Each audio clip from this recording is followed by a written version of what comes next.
Good afternoon, everybody. Tashi Dilek. So we have been study Lamrim for so many months. I think everybody had some kind of knowledge about Dharma. Actually, when we think about practicing Dharma, actually there are only we can, all practices we can put into three practices. One practice mainly for stopping to take a rebirth into lower realms, which is eliminating all the negative karmas. The second practice of emptiness with the renunciation, mainly for free from samsara. Then the third practice, emptiness with the bodhicitta, mainly for becoming Buddha, right? So all your practice you can put into three practices. Once you practice to eliminate negative karma, also to stop to accumulate in new kind of negative karmas. Then second practice, mainly you practice renunciation with the selflessness, mainly about you need to realize how you, I, me, person exists. Then you will realize self is there, but self is not really exists separately. It depends on something. That's why selflessness. Then through practice of renunciation and selflessness, then you will achieve Ariyat state or liberation. Then when you practice renunciation, emptiness with the bodhicitta, then you will achieve Buddhahood. So today also we do short summarize the Lamrim from beginning to until this class. First, I think we study about introduction Lamrim. Everybody knew the four greatness. After that, so we mainly study about how to rely on teacher, what are the qualities of the teacher. The second, we study the qualities or the condition of the disciple. Then we study how we should listen the teaching, how the teacher should teaching. That means the two motivation from the teacher, the motivation from the disciples. After you fully know the quality of the teacher, quality of yourself, then next you need to know how to practice, how to do the meditation. So when we do meditation, so many people, everybody says, I cannot meditate, I cannot do meditation because when I try to meditate on something, my cannot be there. My mind is, always wandering here and there. It is very common problem for everybody. So when we have, when you have these kind of problems, usually you always need to aware what you are doing, what you are thinking, what you are eating what kind of food, the taste, everything. So we always need to aware your every activities every day.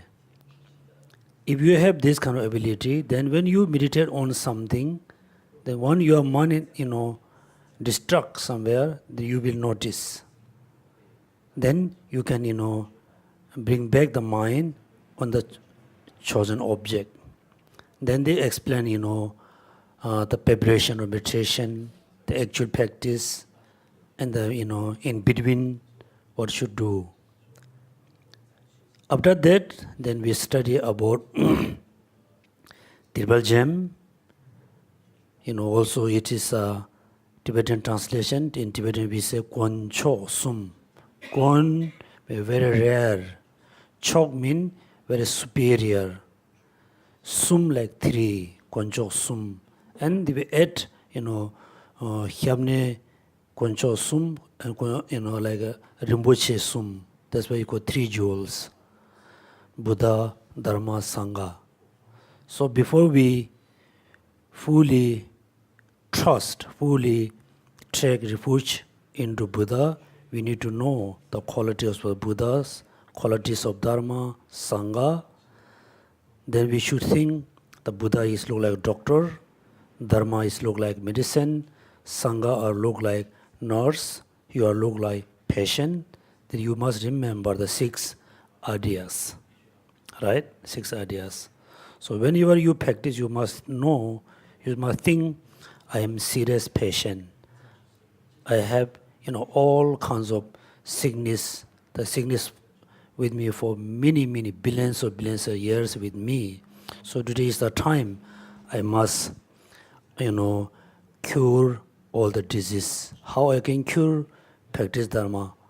How you should practice Dharma? You should practice Dharma, rely on the Buddha teaching. Then Buddha is look like always excellent within the 6 ideas.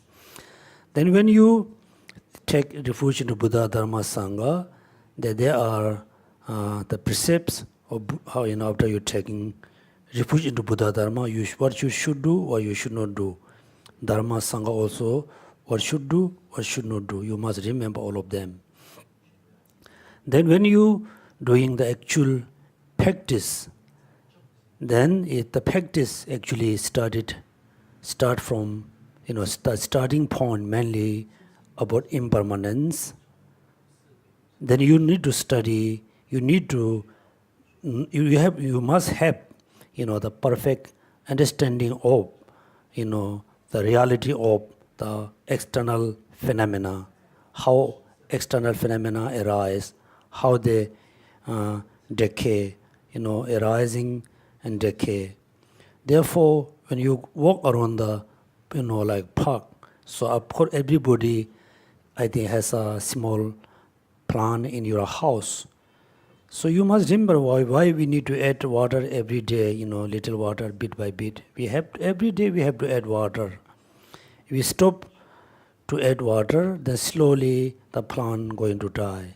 That means all plant, you can see when you walk around like the botanic garden, you can see all the trees, the flowers, plants as very fresh. The people always take care, people always put enough amount of water. That means it's just arising, remain look fresh, merely depend on causes condition. When the causes and condition change, the things are changed. Same thing that you must know, every day we have to eat, drink. If we stop to drink water or drink tea, coffee, then slowly our body going to, like a change. If we stop to eat food for 1 week, 2 weeks, then slowly, we can see our body, has changed because all the condition, mainly, lacking all the condition. Then must remember impermanence. Then impermanence about you in your life, your relatives, your neighbors, your friends, everybody who are on you, they are impermanence. So, they will live before us or we live before them. So we don't know. Definitely, we're going to die. Then you must remember there are so many conditions to cause to die. There are so many, we consider to good for our health. It can be cause for our long life, but sometimes it cause to kill ourselves. There's most of the condition which is we have is can be cause to take our life. Then remember that is certainly come anytime, uncertainty. So when you remember the death, then you can have a question: after I die, after I dead, so where I should go? Then you can have some kind of belief and conviction about next life based on the Buddha teachings, based on some other master teaching and advice. Top of them, you must use some logics and reasoning to convict yourself there's a next life. How I have a body, I have a mind, my body is not my mind is not my body. I have a compassion, I have a attachment, those are not my body. My body is not them. That's means you can see your body and mind is separate. Then where my body is come from? My body come from my parents. The parent body come from where? Their parents. That means all the matter can produce only matters. The matter cannot put any consciousness. Consciousness cannot, really. Consciousness cannot be transformed as a form. Form cannot be transformed as a consciousness. That means my minds, my anger, attachment, desire, compassion, all of them must come from somewhere. Because if we think everything come from causeless, doesn't make sense. Or things come from permanent cause, doesn't make sense. That means they must have a cause come from which is my previous life. Same thing after I pass away, me will go to the next life with my consciousness. Then when you have some knowledge about mind, then for you very easy to believe there's a next life. Also, you can see many people many young boys and girls, they can remember their own previous life. They have a very strange experience. That means if we think this way, then we will sure there's a next life. If there's a next life, the next life will depend on what? Depend on again causes condition. We can have a happy life, we have a miserable life. Then happy life, the healthy life, the pleasant life, it depends on the positive karma. Unpleasant, unhealthy, the miserable life, it depends on the negative karma. Then you need to you need to develop sense of scare about the negative karma. If I have a lot of negative karma, I will have a lot of sufferings. I will have a lot of unpleasant things. Therefore, the negative karma which I have already accumulated, I must eliminate. Also, I should not accumulate any negative karma. Then, put a lot of effort to purify negative karma, accumulating positive karma. Also, put lot of effort to accumulate kind of new negative karma. Then it helps you to stop to take a rebirth in lower realms or unpleasant or suffering, miserable life. Then accumulate a lot of positive karma. Then you will have another question. If I continuously accumulate positive karma, will I be happy forever? Then no. The answer no. Doesn't matter how much the positive karma I have, I will be in samsara continuously. I cannot be free from samsara. I cannot be free from sufferings and problem. Then how I can be? I wish to free from suffering. I wish to free from problems. How I can be? Then you think, yes, how the karma arises. The karma arises based on afflictive emotions or like a positive minds. And how the afflict emotions, how all the afflict emotion arises. For example, we accumulate negative karma based on killing something. When we killed, like human being or animals, insect, when we kill, then we have a sense of hatred, sense of anger, or maybe sense of attachment. Somebody kill, fish in order to have a, good food. Then we kill all the fish, all the sea creature based on attachment, based on desire. Also, we will kill, some insect like mosquito, sense of based on anger and hatred. That means all the negative actions, arise, depend on all the affect emotions. Then we need to know, the function of each of the negative emotions. What is the function of anger? What is the function of attachment, desire?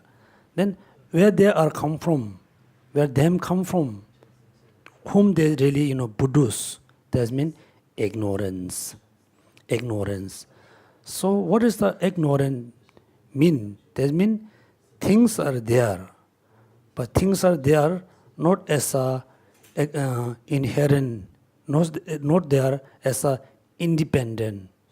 Then slowly you try to realize selflessness. Then when you practice selflessness with a renunciation, then you will notice, yes, this practice can be removed, the ignorance. If I removed ignorance, then all affect emotion going to remove. If all affect emotion going to remove, then there are no more negative karma. If there's no more negative karma, then there's no more causes and conditions for samsara. Then I can be free from samsara, right? Then mainly we study about the negative karma, the lower realms, all the sufferings, many types of suffering in the lower realms. Then whatever sufferings we have, whatever suffering other sentient being has, mainly because of ignorance and emotions. Then you need to practice bodhicitta, because all sentient beings in samsara, we have connection each other. So this time we don't realize, those are used to be our mom or our dear father, our dear brother and sister, but they used to, but we forgot, or we cannot recognize. Then if you think this way, then you need to, generate or practice the four immeasurables. So before them, then 12 links interdependence. Within the 12 links, then you need to study about ignorance. Then the sequence of the 12 links interdependence. Then after that, bodhicitta. Based on bodhicitta, then you need to practice 6 perfections, right? 6 perfections. Within the 6 perfection, the wisdom is most important. The wisdom is look like eyes. If you have eyes, you can see things. If you don't have eyes, you cannot see things. Therefore, within the 6 perfections or within the 6 paramitas, the wisdom, paramita is so important. So after then, we study about the mindfulness within the 6. First, what is the first one? Generosity, ethical discipline, patience, joy effort, then meditation or mindfulness, concentration, then the wisdom. Then when we study about wisdom, then there's 2 types of wisdom, transcendent and non-transcendent. So even though concentration and karma body and spatial insight has 2 types, transcendent and non-transcendent. The transcendent means, for example, you don't want to, born in the lower realms. You don't want to reborn in the desire realms, because based on our own experience, we feel it's very, difficult. Therefore, you want to stop to take a deep and low realms. Therefore, you need to meditate on the gross and blissness.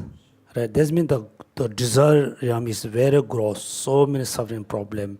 Then form realm is a much peaceful, much happier.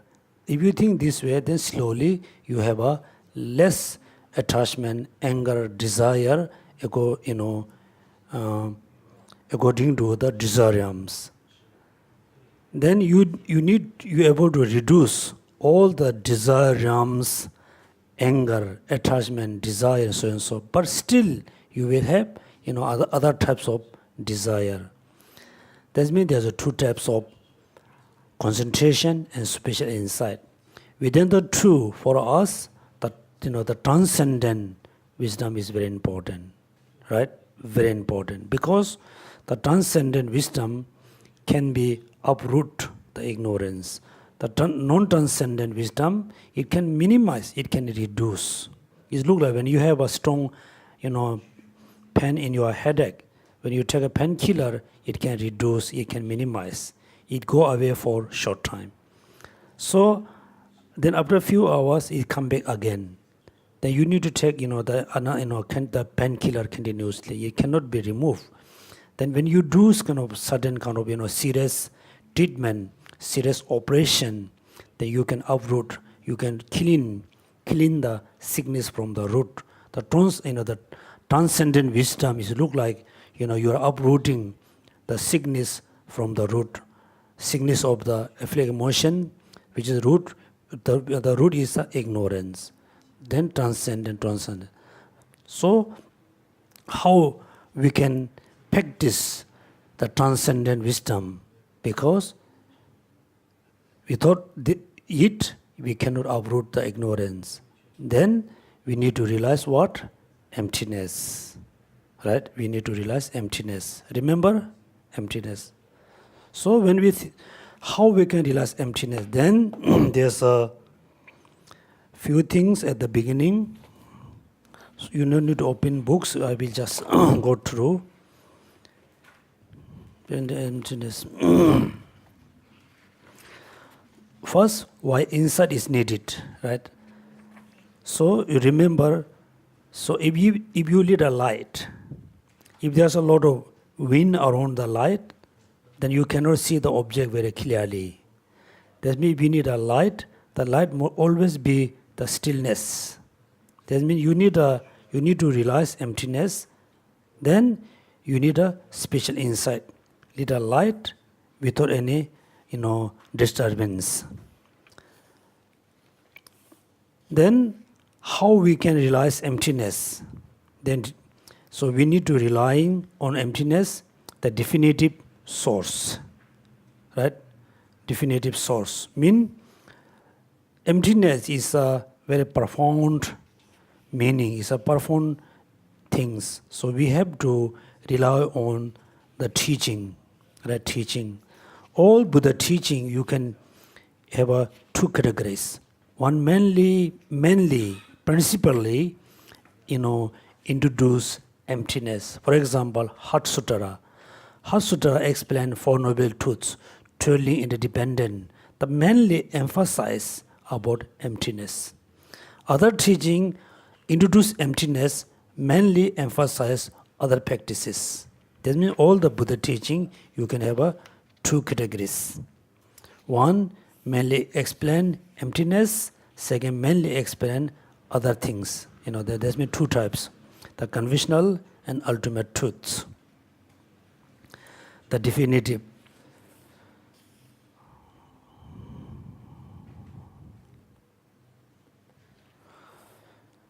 So we need to rely on the definitive source. We need to rely on the teaching which is mainly explain emptiness. Then how we can enter into reality, how we really go into the emptiness, right? How we can go. Then the reality there's a two. The emptiness which is we need to realize in order to achieve the the Dharmakaya, right? So that means the reality which is we need to realize in order to achieve the Dharmakayas, the cessation. There's two types of reality.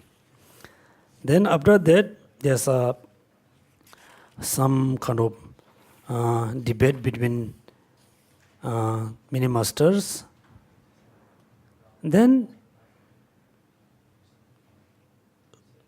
we study about the mystifying the object of being negated. That means, so in order to realize emptiness, what we need to recognize, we need to identify the object of negation, negated by reason. That means emptiness.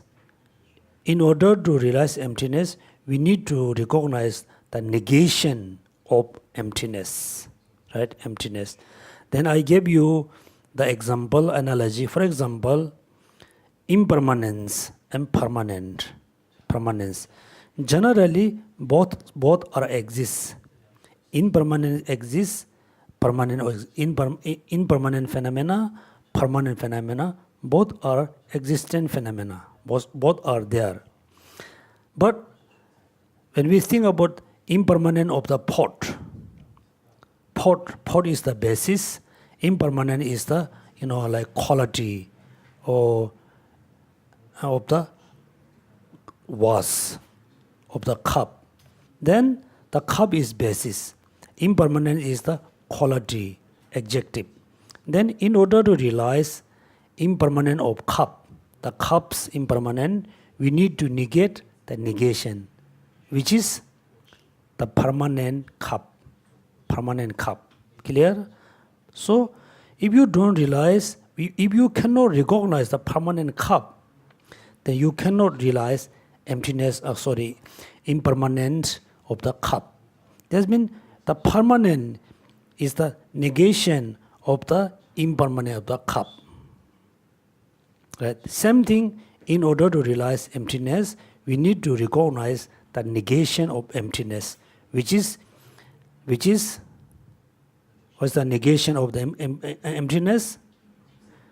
Inherent existent phenomena are the negation. For example, cup, the emptiness of the cup, the inherent existent cup is the negation of the emptiness of the cup. So you need to identify the object of negation. Then there's a three. Why the object of negation must be carefully identified. Then refuting the other system. How our system identify. Therefore, we really have to identify the object of negation very, very carefully. Right?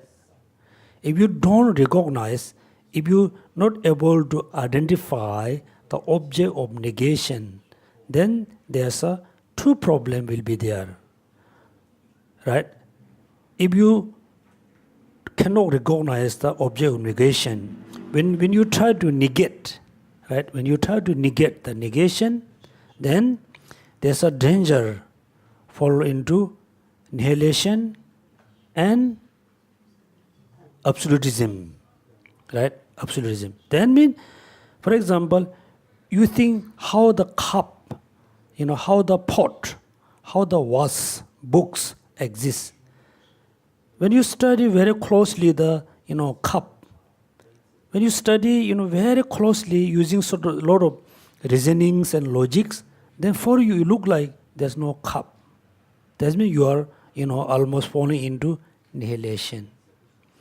Then you think no, the cup must be there. It is impossible, the cup exists.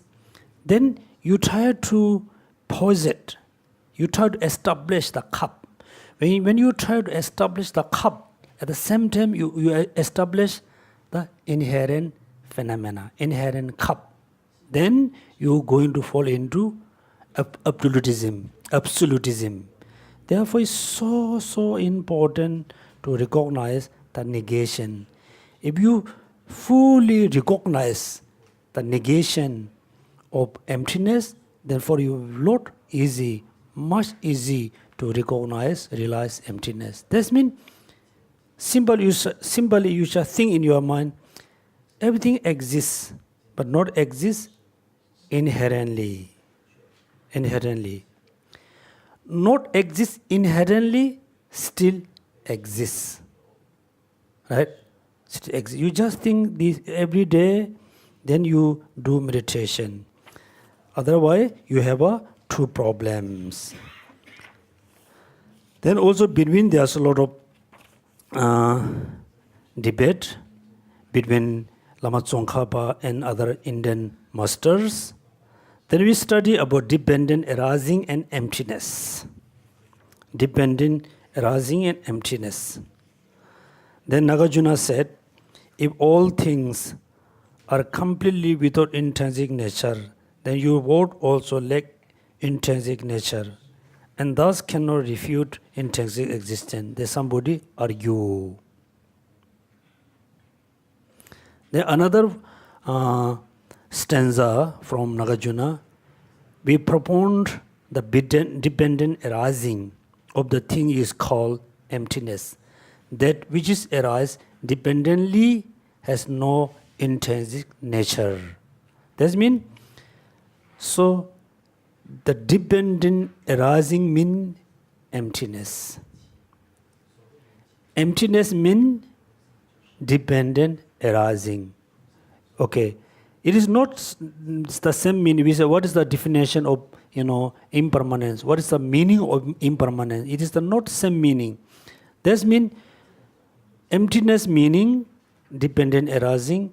Dependent arising mean emptiness. That means when you think about dependent arising, certainly you have some kind of aware about emptiness. When you think about emptiness, certainly you have a good kind of aware about independent arising. Then do you remember the analogy like servant and king? When you ask the servant, what are you going to do tomorrow? The servant say, I don't know. Right? That means you must realize when the servant said, I don't know, mean the servant is depend on the king. King. Right? King. That means things are dependent arising. Arising dependently. That means you must know nothing exists inherently. Okay? Inherently. When you say everything, the nature is emptiness, means everything arises dependently. That means these two things has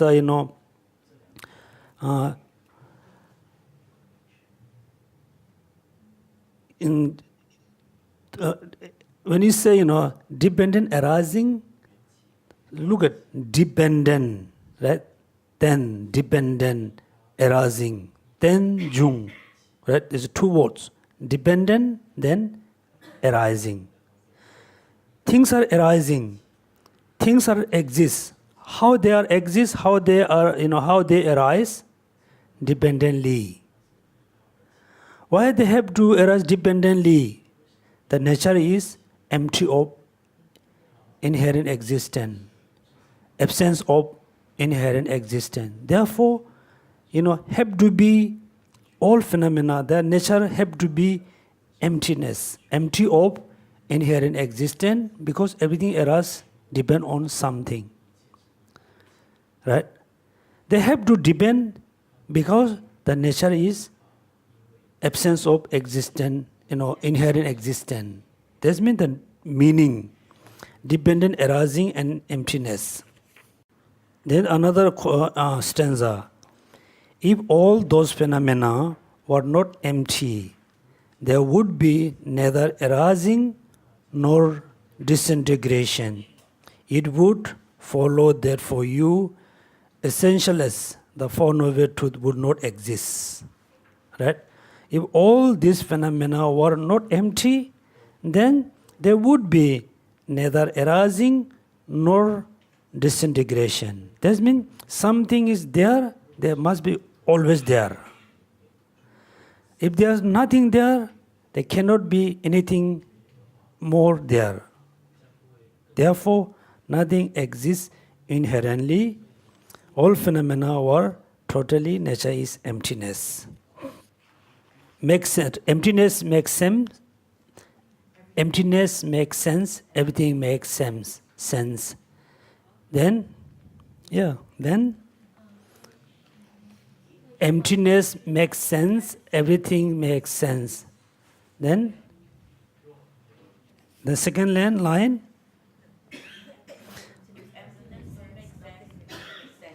For whomever emptiness makes sense, everything makes sense.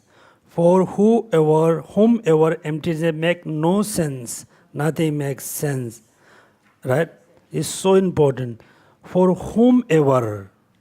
That means either, Madhyamaka proponent or the lower school.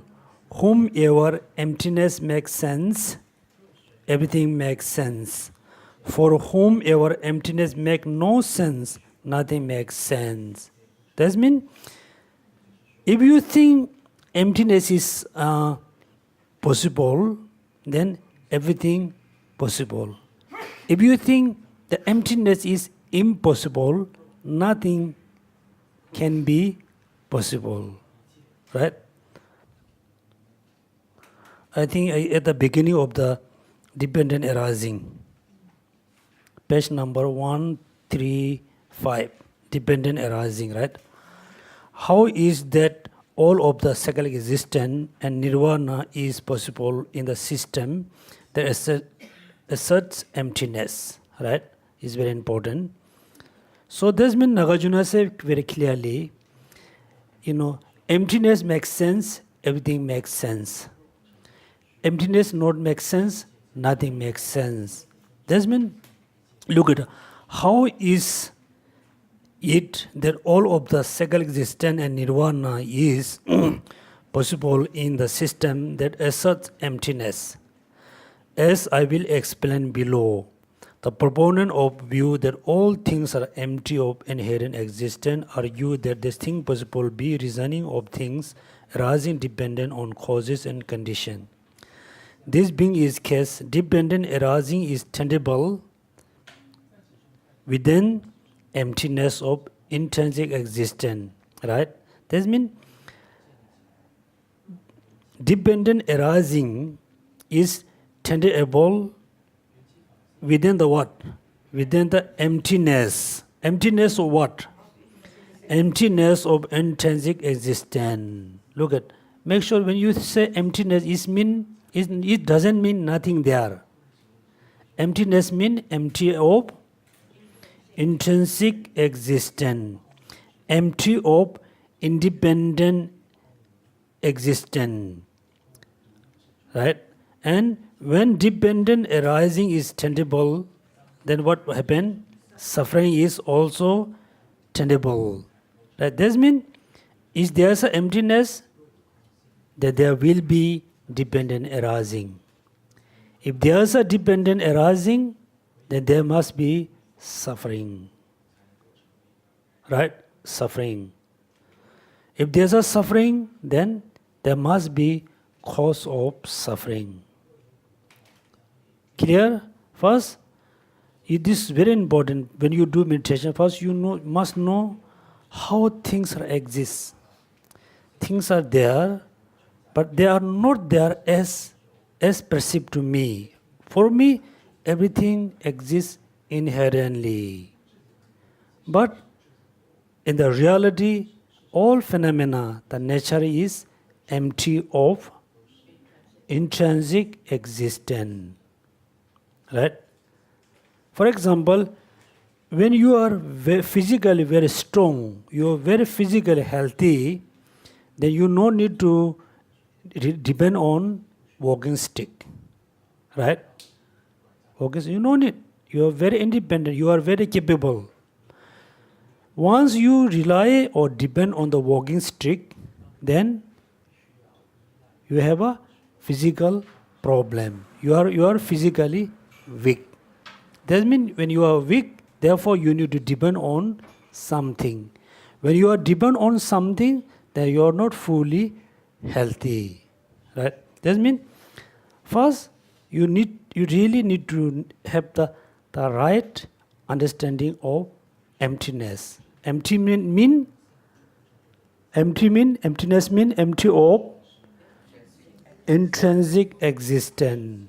That means things are there. My body is here. I am here. My friends, my relatives, everything is there. But in the reality, those are not exist inherently.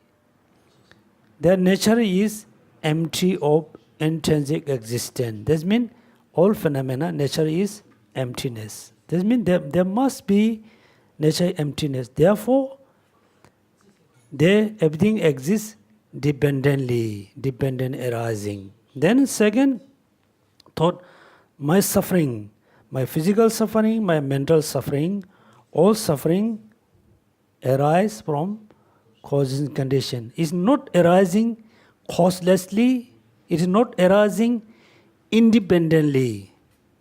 Right? Cannot independently. That means arising dependently. That means what is the causes and condition of my sufferings? Then emotions, then ignorance and karma. Then that means emptiness makes sense, dependent arising makes sense. Dependent arising makes sense, suffering makes sense. Suffering makes sense, the causes of suffering make sense. The causes of suffering make sense, then cessation makes sense. Right? Make sure the order. Then look at,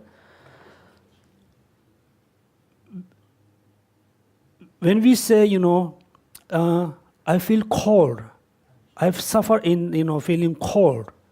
Then why you feel cold? The coolness depend on causes condition. Depend on what? The air condition. Right? The air condition, aircon.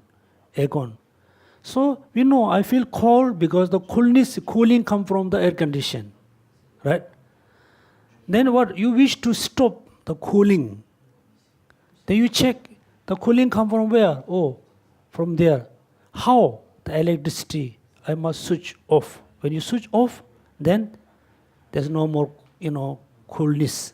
Then don't you stop to have a cooling.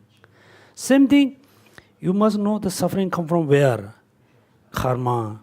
Karma from where? Emotion. Afflictive emotion come from where? Ignorance. Ignorance come from where? The previous ignorance. The previous ignorance come from where? The previous ignorance. Right? Then it is possible to eliminate the ignorant. It is possible to eliminate anger or not. Then, yes, it is possible because those are falsy mind. Falsy mind. They don't have a really solid foundation, solid basis.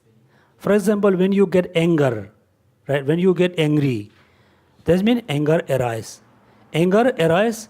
Anger is there, but it don't have a solid foundation, right? That means when you think this way, then you feel, yes, if I study, if I practice compassion, and anger can be reduced. If I practice, meditate on the ugliness or essenceless, then attachment, desire can be reduced. If I practice emptiness, dependent arising, then ignorance can be reduced. So that means you must know dependent arising makes sense, suffering makes sense, right? Suffering may be attributed only to what arises in dependent on causes and condition. It cannot be attributed to what does not arise dependently. When truth suffering exists, then what? Then the origin from which it arises. The cessation, that is the stopping of the suffering, and the path leading to the cessation are attribute. That means dependent arising, it makes sense. the causes and condition of dependent arising, suffering makes sense. It makes sense, the cessation and the path which lead to cessation also makes sense. Then Four Noble Truths make sense. When the Four Noble Truths exist, then it is possible to understand, to eliminate, and to actualize first three truths, right? Truth of suffering, then truth of cessation, truth of the path. Three truths respectively. And it is possible to cultivate truth path. When such a practice exists, then everything, the three jewels and so forth, makes sense. Okay? Number one, emptiness makes sense. Number two, dependent arising makes sense. Dependent arising makes sense. Dependent arising can be exist. Then truth of suffering can be exist. Truth of suffering can be exist. Then origin of suffering can be exist.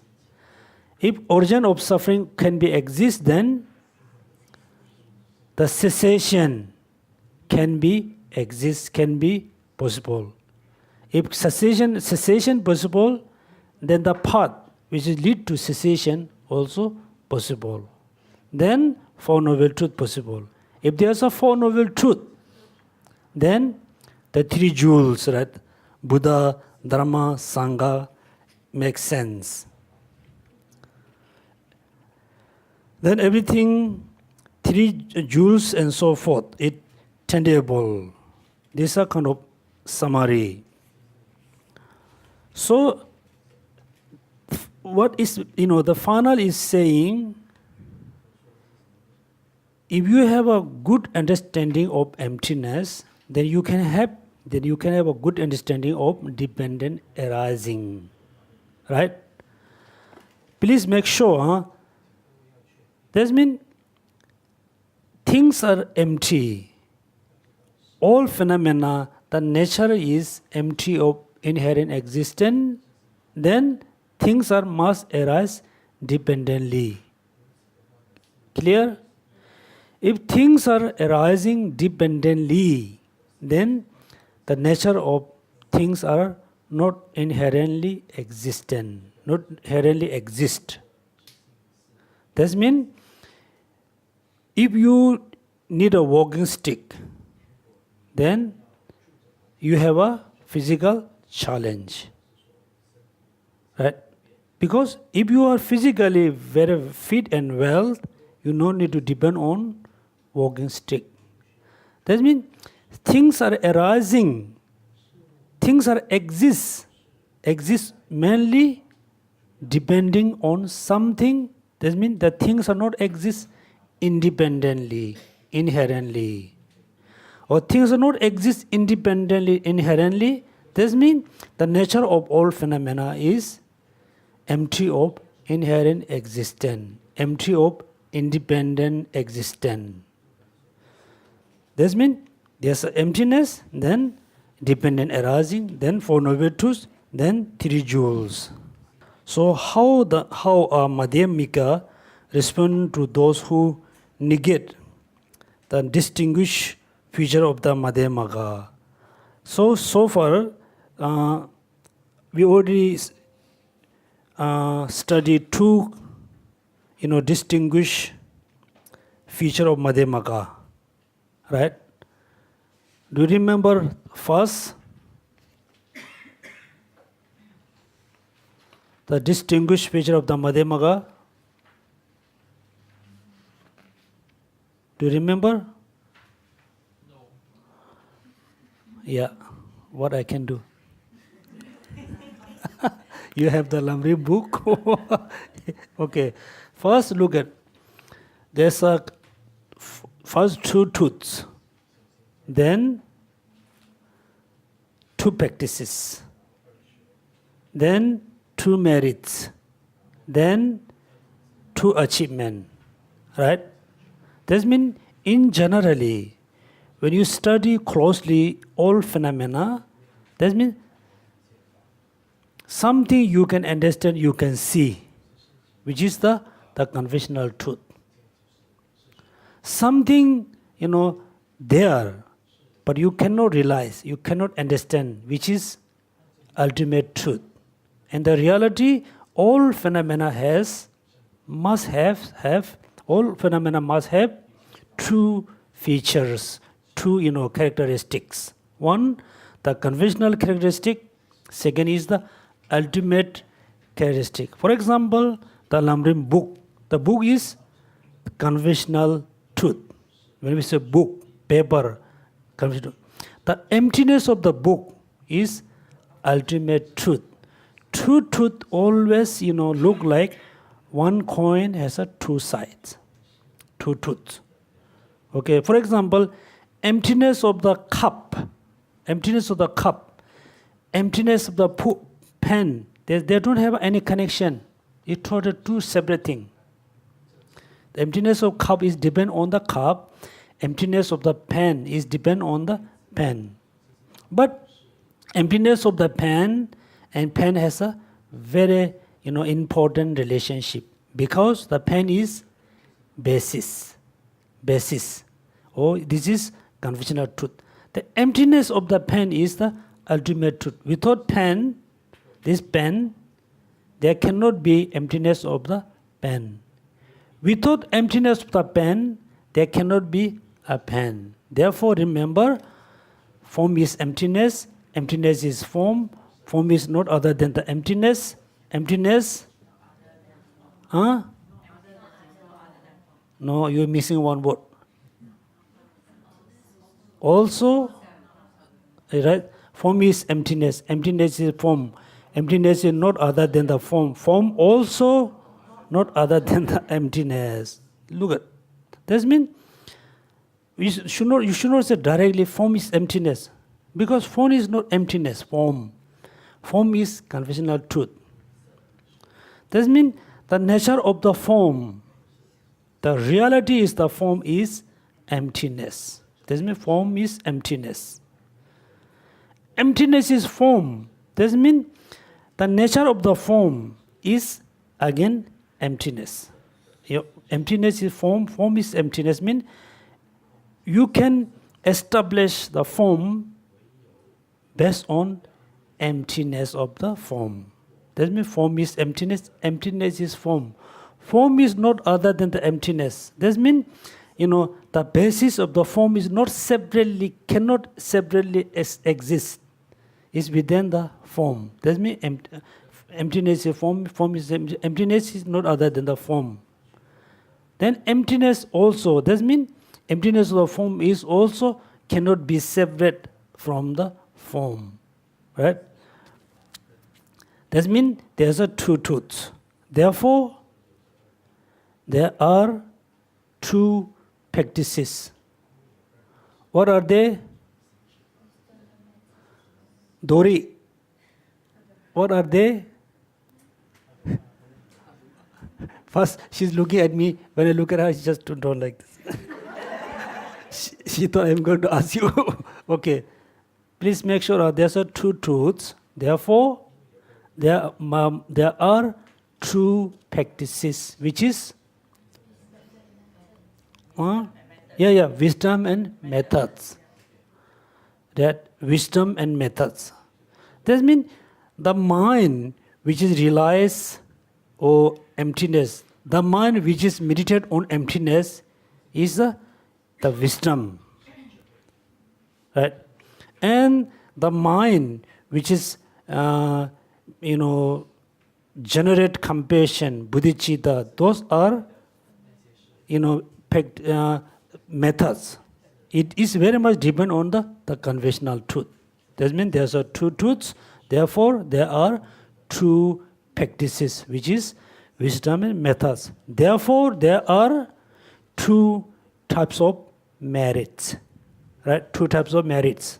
What are they? The wisdom merits and methods merits. We debated with Sonam Yitso, Sharab Yitso is directly we say wisdom merit and with methods merit. Then therefore there are two kayas, Rupa Kaya and Dharma Kaya. Right? So Rupa Kaya and Dharma Kaya. What means Rupa Kaya? Rupa Kaya mainly the Buddha's physical body, Rupa, form. The Dharma Kaya has two categories. One, the omniscience of the Buddha's omniscience, then the cessation. Right? When Buddha says all ignorance, emotions, all negative karma, the Buddha fully achieved the cessation. The cessation and the omniscience you can include into Dharmakaya. The actual, the physical body include into Rupakaya. That means this is one of the feature of Madhyamaka. Second, to remember, we just study 140, page number 140. In brief, until you said, look at, you have therefore denied the unique feature of Madhyamaka. That means, in brief, if you claim that the absence of intrinsic existence can be impossible in terms of either truth to give to full and the contradict teaching on the nirvana and self-existence within the emptiness. So, it explains the one of the very important unique feature of the Madhyamaka. Things are nature of all phenomena is emptiness. Okay, nature of all phenomena is emptiness. Within the emptiness, you can establish everything. You can establish everything within the emptiness, but their nature is always empty of inherent existence.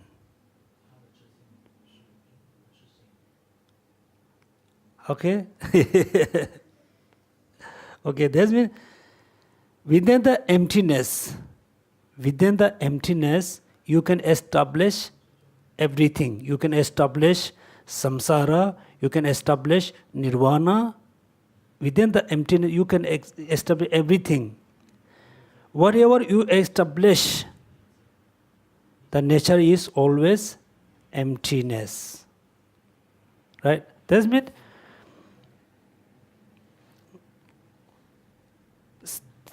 things appear to you, right? Things appear to us, things perceive to us, but the nature is emptiness.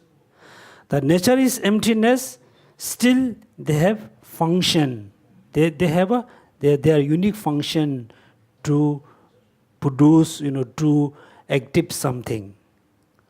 That means appear to you, but still nature is emptiness. Its nature is emptiness, but still they have functional things there. This is one of the uniqueness. Now we go the new new chapter. How the Madhyamaka respond to those who negate the distinguished feature of the Madhyamaka. To the objection, if things were empty, if things were empty of intrinsic existence, the cause and effect of self-existence and nirvana could not be set forth. This is, objection from the lower school. Clear what they say? If things are empty of intrinsic existence, then the cause and effects existence and nirvana could not be set forth. What does mean? If things were empty, that means there cannot be causes and condition of samsara and nirvana. Mainly said this. Then Nagarjuna responds that since the falsity that the Madhyamakas were going to adduce is been at once against them, they will turn it around and use again the objector. That means, actually, actually Nagarjuna say, no, actually, I already said to you how if things were not empty of inherent existence, then the cause and effect of such existence, nirvana, cannot be set forth. I supposed to say it like that, but you saying to me, right? For example, Nagarjuna said, if things are exist inherently, if things are not, empty of inherent existence, things are exist inherently, then the cause, effect of nirvana and samsara cannot be set forth. That means both this argue. Nagarjuna said to the lower school, if you claim everything exists inherently, then the causes of condition of the nirvana and samsara cannot be set. It impossible. He said impossible. Then he said no. If everything is nature is emptiness, then you cannot possess the causes condition of samsara and nirvana. Both is arguing each other. Nagarjuna said, if things exist inherently, then the causes and condition of nirvana impossible. The lower school said, if things are empty of inherent existence, then cause and condition of nirvana samsara impossible. Right? Nagarjuna said, no, you saying to me, but I already argue you. You just turning back my argue to me. He actually saying like that.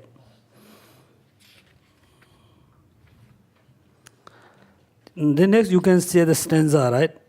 Fundamental. You take your own falsities and turn them into ours. Like someone who, while riding a horse, forget that very horse. If you negated things as existing intrinsically, then you regret all things as have no cause or condition. Right? Let's look at it. Actually, both is arguing about if there's a causes, a condition or not of the samsara and nirvana. Nagarjuna say yes. There's a causes and condition of the samsara. There are causes and condition of the nirvana because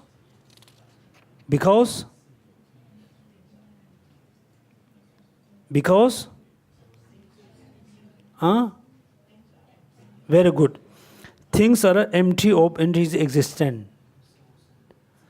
Other sukul say, yes, there's a causes and condition of the samsara, there are causes and condition of the nirvana because everything exists inherently. Right? The lower school, everything makes sense. Let's say what Nagarjuna said, we can change the sentence. For whom ever emptiness makes sense, everything makes sense. Now you change the sentence. Whomever intrinsics makes sense, everything makes sense. For whomever emptiness makes no sense, nothing makes sense. Now you change the sentence. For whomever intrinsic make no sense, nothing makes sense. Right? Now, here, we should not think, the two school is arguing how things are exist. Now you must include one of the school. Or you include into the lower school, the Chitta Mantra school, or you include into Madhyamaka school. You must be try to fit within one school. Then you think. First you think everything exists substantially, inherently, independently. You just think this way. Then use all the logics and reason on according to the Madhyamaka Sukha, use all the logic, then you think it's really, can be destroy your commitment or not. So now, okay, among us, among you, whom you really think, all phenomena, nature is emptiness. Among the you, who you can think, all phenomena, nature is not emptiness. Be honest. Be honest. Huh? Huh? Nature of phenomena side, emptiness. Okay. Nature of phenomena. This means all phenomena, nature is emptiness. That means all phenomena, in the reality is emptiness. Can you really accept? Yes. Really? Yes. How? There is nothing can be independent and be permanent. Really? Okay. Do you really believe nothing can be independent? Can be independent? Nothing can be independent by itself. Independent, right? You don't believe independent. Yes. You don't celebrate Independence Day. Huh? Is Singapore independent country or not? It's part of Malaysia or Indonesia? Conventionally, yes. No. Conventionally. Singapore is independent country or not? Huh? No. Is Singapore is independent country or dependent country? No. That means when you say conventional ultimate, that means you cannot answer. That means you have a confusion. You can see commonly, yes, Singapore is independent country. In the reality, in the truth level, Singapore is not independent country, not exist independent. It is 100% depending on something. We say in the common sense. But in the common sense, right, we have to say, oh, I met you, right? We say, I met you. You are pointing to whom? Someone. I met you. The person is where? Here. I met you yesterday somewhere. The person is here. You say, I met you yesterday. Right? The person is who here? He wasn't there. Who was there? The person is not here. But in common sense, we have to say, oh, I met you yesterday. Oh, this is this. In the reality, the person is here. He's here. He wasn't there. He was there. He isn't here. Right? We say in the common sense. In the common sense, we have to say, independent. In the reality, nothing exists independently. Then, let's say, simple, like a experiment. So, let's say cup, like cup and the bowl. We have a soup bowl. We have a, tea cup, coffee cup. The bowl and cup, both are phenomena. The both are not exist independently. The both nature is empty of inherent existence. Right? Then how we can say this is cup, this is bowl. This is bowl, this is not cup. This is cup, this is not bowl. How we can differentiate? Function. Yeah, it's based on function. Based on function. Then the cup can be function holding as a soup. The bowl can have a function as a holding as a tree. It can have a same function. Then still how you can say this is cup, this is bowl? Label, name. Name, we have big, somebody is very fatty, we say you are pig. Right? Some is very, tall, when he say, oh, you like tree. Right? So name, we can name, we can say Buddha is a sentient being. We can have a name of Buddha for sentient being, right? Somebody name have a Buddha. I suppose a many. Then means is the person is a Buddha because name as a Buddha. If the person is a tree because he has a name as a tree. Then see how you can.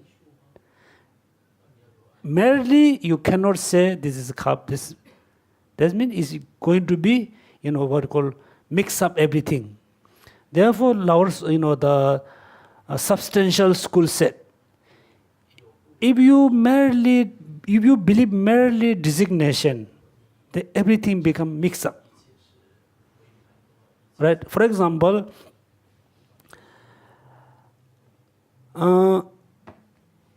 there's a joke between Tibetan and the Bhutanists, the Bhutan people.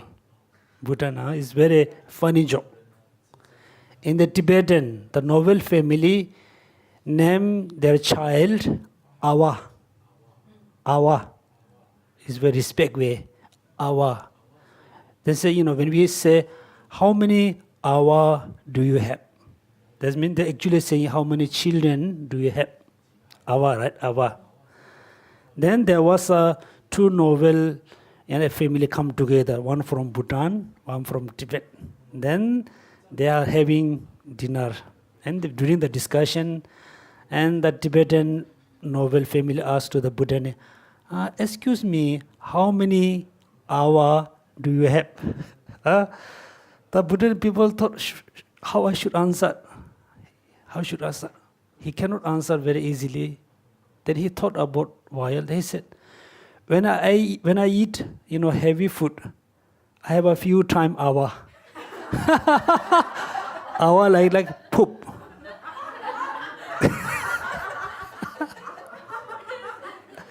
Right? Look at it. He thought, I should say or should not say. That's it. When I have a heavy food, I have a few time Awa. That means when you go to Tibet, Awa means like a child. When you go to Bhutan, Awa means poop. So which is truth? His name is name. Right? So that means, again, experiment. Cup and bowl. Both are phenomena, impermanence, exist dependently. Now, why is this cup? This is, like a cup and bowl. Why is bowl? What is cup? Why? Why? Huh? Huh? Huh? Okay, it's not easy. It's not easy. I think. Maybe we need a break to rest the mind. I thought I should stop on the 5 o'clock. Okay, that means, first you simply think nothing exists inherently. All phenomena, the nature is emptiness. Then the cup, the bowl, the both are arise from causative condition. The both are impermanence. Both are nature is inherent existence. Nature is emptiness. Then how we can say this is cup, not bowl? This is a bowl, not cup. So how we can differentiate? How we can establish something is cup, something is a bowl? Right? This question. Then I think we will learn the few things. I think after maybe 40 pages. Then there's a few important things we're going to learn. Okay, so I have a tea break. Okay, now we will continue page number 139. how those systems contradict the distinguishing feature of the Madhyamaka. Then the next paragraph, however, you misinterprets of the Madhyamakas seems to say, as things have no essential or, look at, essential or intrinsic nature, then what else is there? Right? This question raised by the lower school.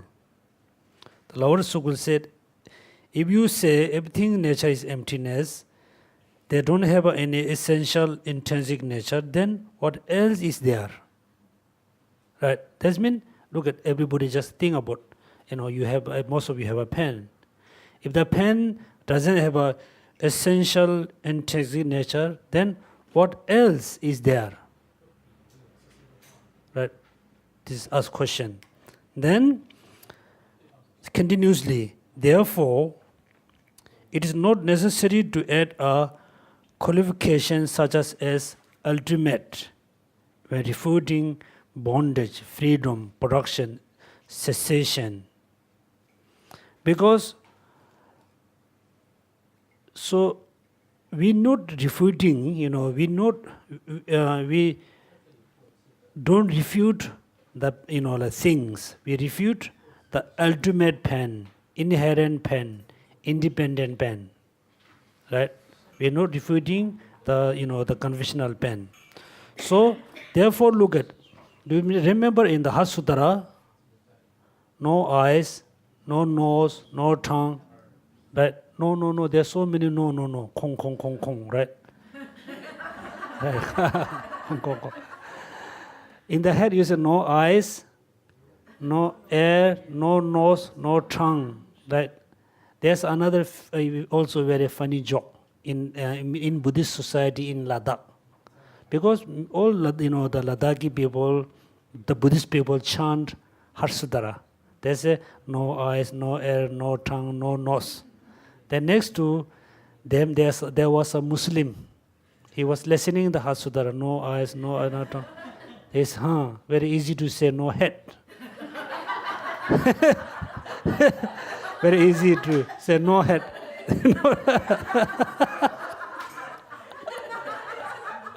Right? No need to count eyes, nose. Easy to say no head. That's mean, look at, he really thought, no eyes mean not really no eye, no tongue. What does mean no eyes mean? No intrinsic eye, no ultimate eyes. That's when we refute, we need to add a qualification, which is ultimate own existence, right? So the previous, the Tibetan master, they fully, deny the conventional thing.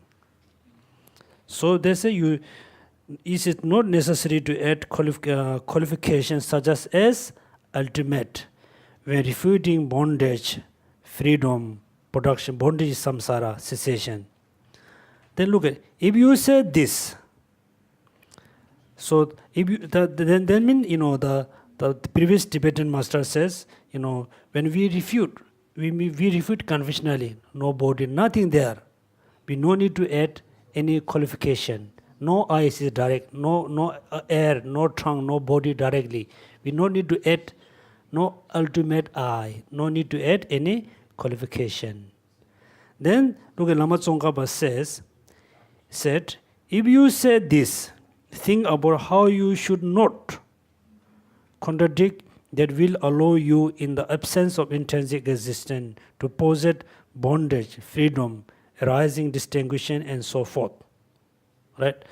If you directly deny or refute the bondage, freedom, production, cessation, then for you can, then how you, right, look at, if you said this, think about how you should not contradict that which is allows you in the absence of intrinsic existence to possess what? Possess bondage, freedom, arising, disintegration, and so forth. That means Madhyamaka say very clearly, in the absence of intrinsic existence, then this allows everything, right? Then they look at the next objection. The Tibetan master's objection. The master Chandrakirti hold the teaching on sacred existence and nirvana, bondage, freedom, etc. are met conventionally. And we also accept this conventionally. Hence, this is no fault. Look at the master Chandrakirti says in teaching nirvana, whatever is conventional level. Also we accept. Whom? The previous Tibetan master say, we accept. Then again look at reply from Lama Tsongkhapa. This is not reasonable.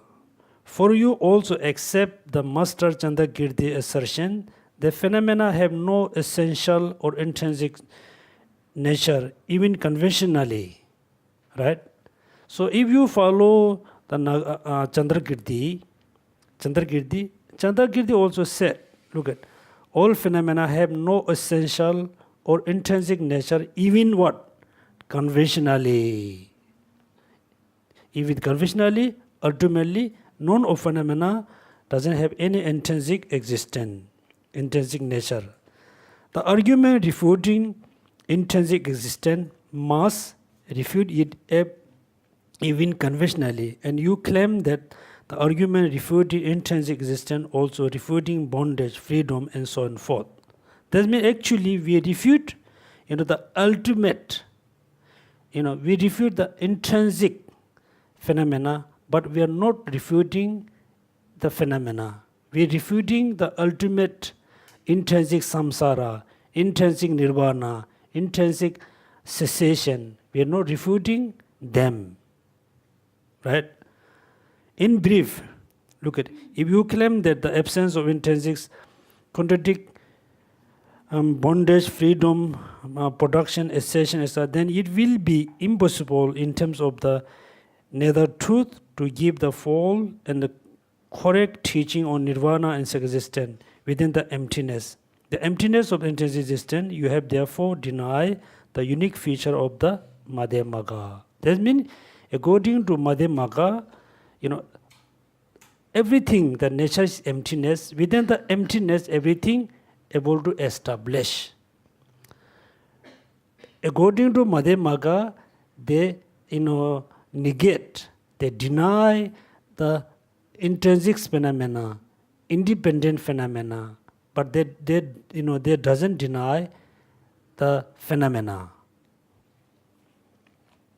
If you claim that absence of intrinsic existence does not contradict bondage and such as, then you are left without any good reason with which to support your claim, that without having to add any qualification such as ultimate.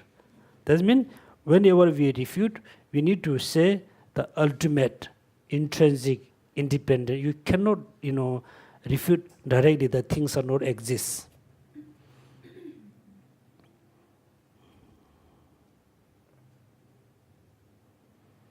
Then there's a stanza from the Fundamental Treatise. If they were all empty, there would be neither arising nor disintegration. It follows that for you, the novel truth will not exist. Nor does your position differ at all from the essential argument set for the Nagarjuna. There's another stanza. So there's so many other words. So these are very important. You must know one of the unique feature. The next one, the new one, how the Madhyamagga respond to the host who negate the distinguished feature of Madhyamagga to the objection if they were empty of intrinsic existence, the causes effect sacred existence could not be set for. Nagarjuna protectors, I think this is we already explained. Now we go to page number 142, the commentary.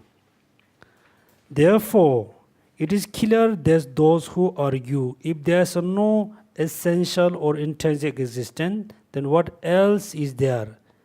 Have unique, unconscionable faults to distinguishing between seedling lack of the intrinsic existence and seedling lack of intrinsics. Now you need to differentiate. There's two things, right? Between what? Seedlings lack of intrinsic existence and seedlings lack of existence. Seedling, right? It's like a sprout. So that means you can see there's a seedling is there, but the not intrinsic seedling.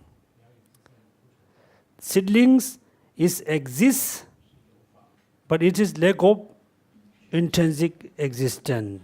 That means existence and intrinsic existence you must differentiate. Because of that, they have also failed to distinguish between the existence of seedling and the existence of seedling by way of its own essence. Right? Can you read this sentence? Because of that, they have also failed to distinguish seedling and the existence of seedling by way of its own essence. So for you, which one you can accept? Which one you cannot accept? First, you can accept the existence seedling, but you cannot accept the intrinsic seedling, seedlings. Second one,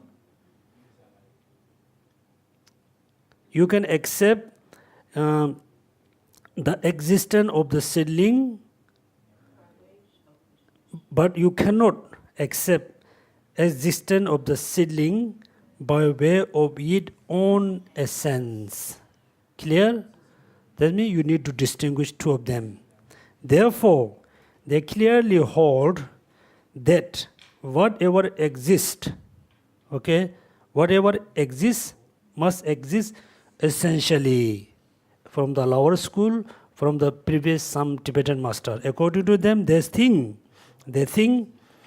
clearly hold, they clearly think that what they think exists must exist essentially.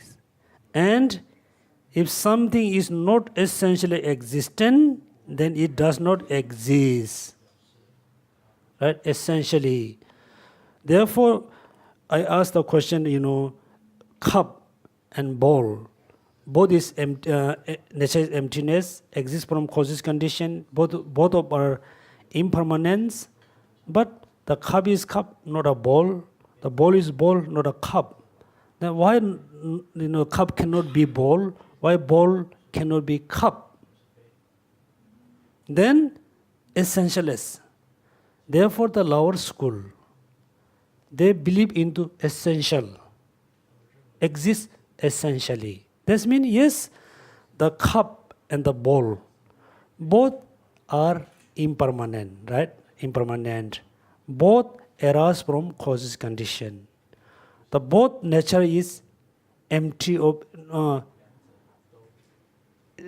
let's say, empty of self-existence. But still, the cup is be cup, bowl is be a bowl, cup is cannot be bowl, bowl cannot be cup. Why not?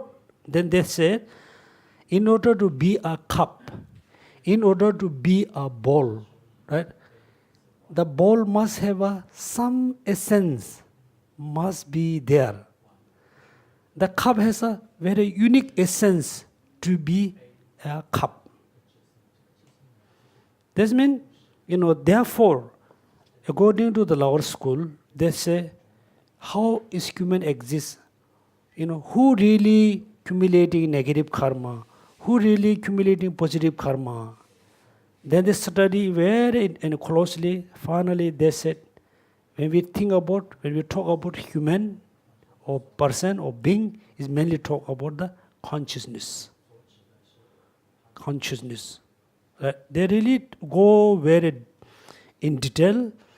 They thought we must need something to establish this and that. This is a cup, because the cup has something unique, which is able to establish as a cup. They will call essentialists. Right? They claim whatever exists must exist essentially. And if something is not essentially existent, then it does not exist. Otherwise, why would they claim that the argument refuting essential existence, refute mere existence and mere production and cessation? Right? There's also we must distinguish.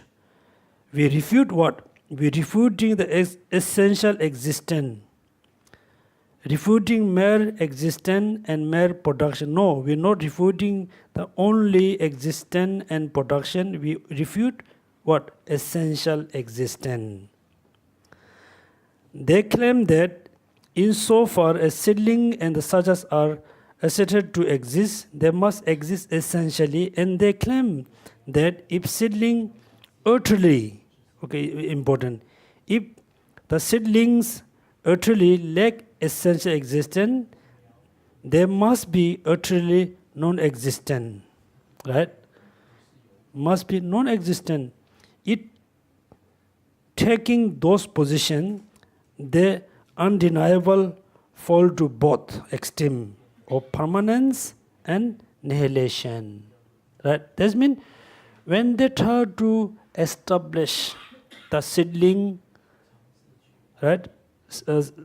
Seedlings, then what? They establish the essential. That means they fall into absolutism. And also, when they try to establish the seedling, right? If those are not exist essentially, then they become non-existent. Then also fall into one of the extreme, right? Permanence and annihilation. Thus, the perspective is not different from the essentialists. That means the essentialists, the previous, some Tibetan master has a same view. The glorious Chandra, there's a, I think, quotation from the Bhava Yoga. This essential says that whenever things exist, there is an essence. As they see it without essential, this thing would be completely non-existent. Right? Very clear. Like the horn of a donkey, therefore, their essential cannot avoid being proponent of the both extreme of permanence and annihilation. Consequently, it is difficult to reconcile all of their explicit assertion. Okay, this is, I think, very important. You need to distinguish exist, not exist inherently. We refute inherent existent phenomena, but we need not refute the things. No refuting. We not deny the thing. Things are there, not there not there from essentially, not there inherently, not there. Here, another important words here.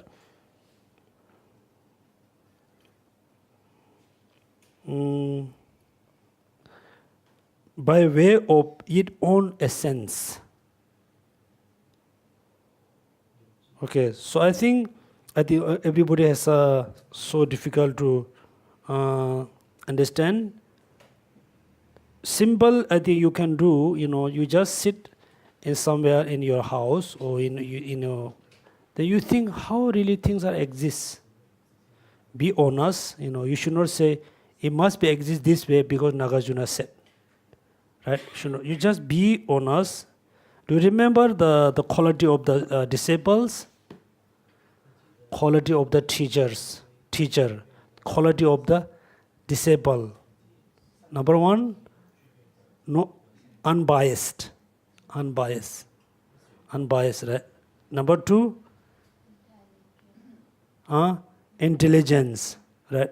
That means unbiased. That means, you should not think, oh, it must be there because Buddha said so. It must be there, Nagarjuna said so.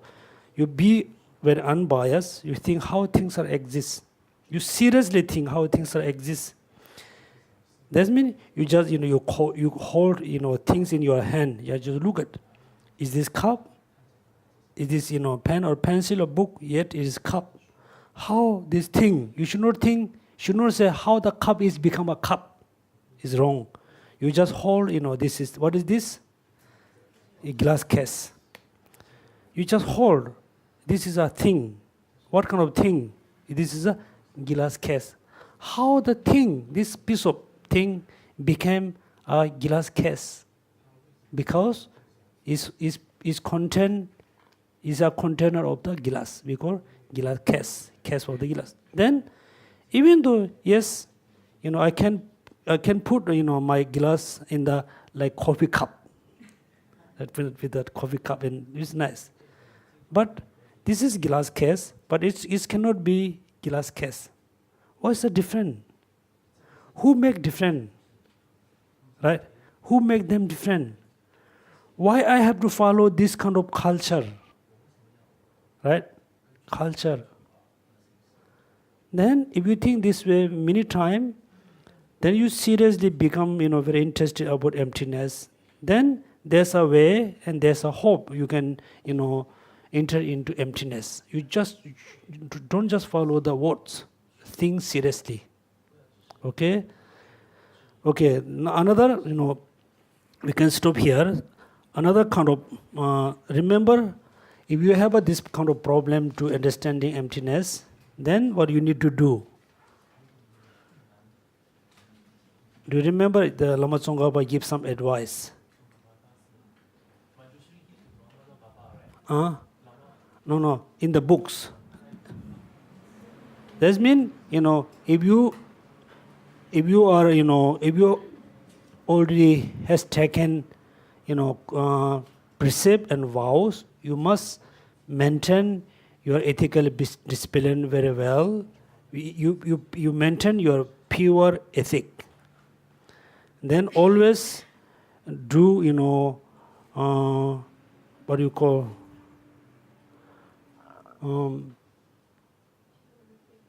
maintain the ethical discipline. Then next, remember, according to the Lamrim, page number 138. 138. What will help you to find the right view? As a basis, you should be pure in upholding your ethical commitment. Right? What's the condition number 1? You should be pure in upholding your ethical commitment. If you have a commitment, you must keep your ethical discipline very purely. Then number 2, then strive in the many ways to accumulate the collection of merit and wisdom and clear away obscuration. Right? Number 2. Number 3, rely on the learned making effort to the study and reflect upon their instruction. That means you rely on a master, who have really good knowledge, and making effort to study. You must study about the emptiness based on the book which is mainly introduced about emptiness. Effort to study and to reflect upon their instruction. Since certainty about appearance and certainty about the emptiness almost never develop together. It is extremely difficult, right? That means, since certainty about appearance and certainty about emptiness, that means there's something appear, but nature is emptiness. It is appear because nature emptiness. It is emptiness because it appeared to us. Almost never develop together. It is extremely difficult to find the middle way, a Madhyamaka view. So there's a few conditions you must remember. If you are serious about practice, Lamrim, serious practice about emptiness, then you must know those conditions. Okay? And thank you for attending the Lamrim class. I think next Lamrim class may be in July. Maybe July, maybe August, maybe not August, maybe September. Look like July, I think. So we will have Rinpoche, I think 2nd of July till maybe, Arrive 1st July, and and then start class on the 3rd, 4th, 5th. yeah, that means when Rinpoche is here, there's a lot of teaching, celebration until let's say 14, right? Then I think end of the July, so we will have I think guest speaker for many days. Then maybe I will have a class maybe few times. Let's see. So doesn't matter what. Carry the Lamrim with you. Lamrim, I always with you, huh? Okay, thank you.